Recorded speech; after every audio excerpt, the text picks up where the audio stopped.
இந்த சைடு பூவியார்னா அந்த சைடு அண்ணன் ஜான் பாண்டியன். இந்த ரெண்டு தலைவருடைய பங்கு இந்த மண்ணில் பெரிய பங்காக இருக்குது.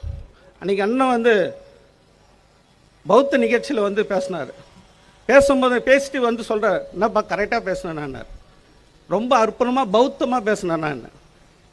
ஒரு வார்த்தை சொன்னார், அடிச்சுனே இருந்தான், வெட்டினே இருந்தான், ஒடுக்கப்பட்டு நசுக்கப்பட்ட மக்களை அடிச்சுனே இருந்தான், திருப்பி அடிச்சேன், மாமா மச்சான் பங்காளினா ஒரு சகோதரத்துவம் கொடுச்சுன்னாரு.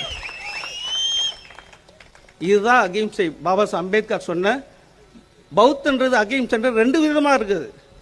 இதுவும் ஒரு அகிம்சை. வெட்டவர்ணனுக்கு வந்து தலையை கொடுக்க முடியாது, வெட்டவர்ணனுக்கு தலையை கொடுக்க முடியாது, வெட்டவர்ண திருப்பி அடிக்கணும், அதுதான் அகிம்சை. இந்த அகிம்சை போதிக்கல. அதுபோல் இந்த ரெண்டு தலைவருடைய அகிம்சைன்றது ஒடுக்கப்பட்ட மக்களுக்கு பெரிய ஒரு, இன்றைக்கெல்லாம் வந்து இன்றைக்கி வந்து